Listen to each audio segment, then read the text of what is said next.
Jez Corden. Phil Harris, quote, wanted Fable Legends to be a live service game. This is what I mentioned earlier. In case you're not familiar, Fable Legends was announced in 2016 and was supposed to be a follow-up to Fable 3, of course. It was eventually canceled, and another Fable game was started in development in its place years later. But what they say here, Jez Corden stated he recently received some info that it was Phil Harrison who wanted the Fable Legends game to be a live service game. For those who don't know, Fable Legends was a co-op action role-playing game developed by Lionhead Studios that was canceled in 2016. Oh, forgive me. It was canceled in 2016, not revealed in 2016. Of this, let's see. They play a little clip of this. This is off topic, but I'm going to bring it up anyway. Okay. Do you know who it was who wanted Fable Legends to be a service game? Who? Do you know who it was? Was it Peter Molyneux? It was Phil Harrison. Oh, of course. Of course. Why? Of course it was Phil. Of course it was Phil Harrison. So, Phil Harrison, if I pop back over here, YouTube clips actually working fairly well. Phil Harrison, the reason they're like, of course it was Phil Harrison. You might recognize him because let me swap, my face is covering him. He was very, very present back in like 2012, 13, 14. You might recognize him because he did a lot of like press releases and things at E3 during that time. And then he kind of disappeared. And the reason he disappeared is because he was terrible. So in April of 2015, Xbox confirmed that Phil Harrison had left the company. They talked him up. They're like, he's been a successful leader of our team. It's been a great pleasure to work together. Phil Spencer, great time working together with Phil Harrison on, good luck on the next chapter. You're a true professional, all of that. They play nice, you would expect it. And he was poached by Stadia, which is funny because that, of course, didn't end too well.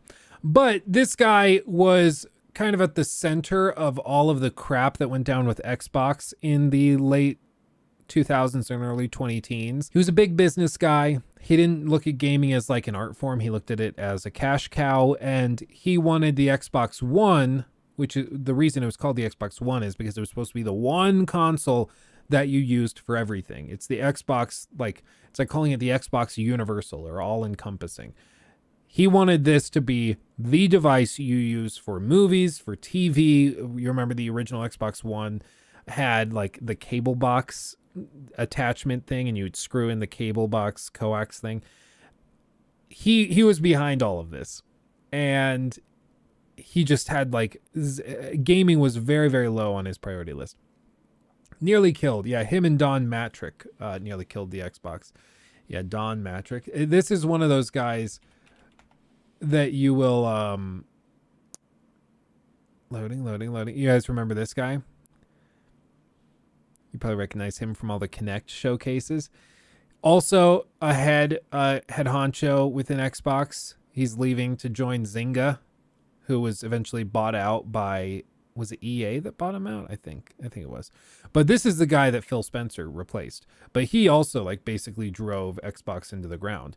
And it's just amazing. Oh, of course, we got Jeff Keighley talking it up and flirting with him. So it's amazing that one or two guys could just drive the Xbox into the dirt. And that's basically what they did here.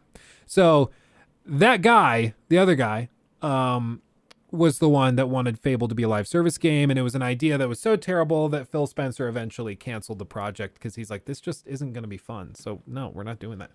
And it just shows the difference that one leader can have. We might say, well, no, Phil Spencer, he's great, or he's terrible, whatever you think of him. One person can make a huge difference within a company. Just setting that trend, setting the standard and the goals. That's all it really takes.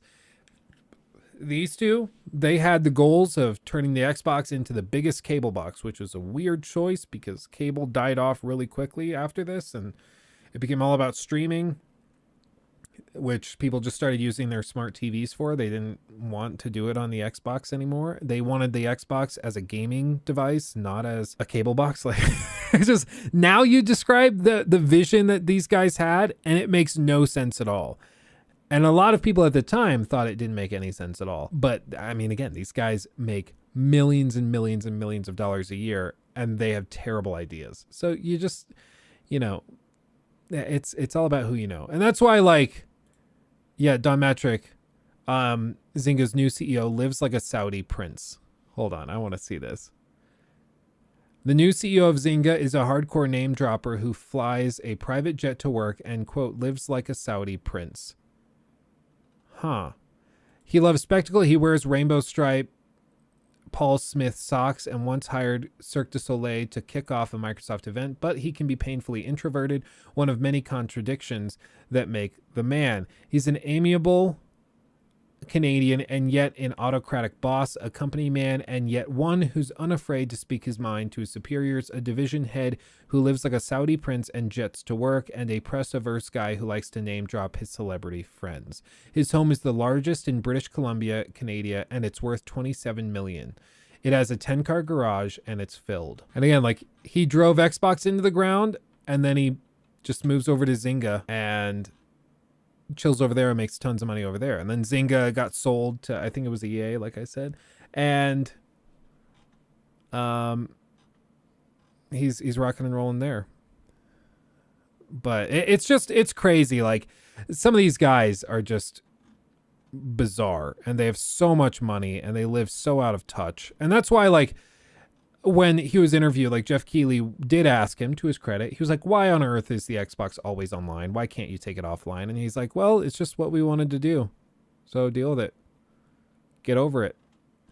And eventually he got pushed out and he moved on. But one thing you'll learn when you start looking and learning about, like, corporate life, all of these CEOs, they know each other. Most of them serve on the same boards and scratch each other's backs. Like, it is sort of, it's almost like having an aristocratic class. It kind of, in a way. It was Take-Two. You're right. Take-Two bottom. You're right. Because, like, he finishes at Xbox, and if you looked at his performance at Xbox, he should never have been hired again. But he moved over to Zynga. Why? Well, because he has connections from his Xbox days.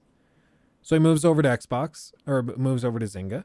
And then he works at Zynga for a little while, and he sets the standard and the tone. And then he bounces over here and bounces over there. And they just go back and forth, back and forth, back and forth. And it's just fascinating because they all scratch each other's backs. Even if it's not the best guy to run the company and he doesn't have the best ideas or vision, they still will put him in position because he has connections over here.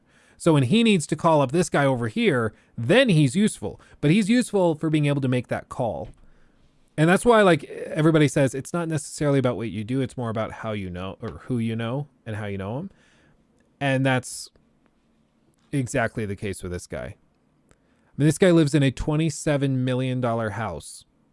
And that was as it was written however many years ago. 2013. It was a $27 million house in 2013. Yeah, it's not what you know, it's who you know. Exactly, Fish. It's why, like, honestly, if you are able to network and work with people, it goes a long way. It goes a long way. Because if you can just be like, hey, I'm friends with X, Y, and Z. And they're like, okay, well, I want to do business with that guy. So if I do business with you, can you put in a good word for me? Yeah, absolutely. Boom. Done. Easy.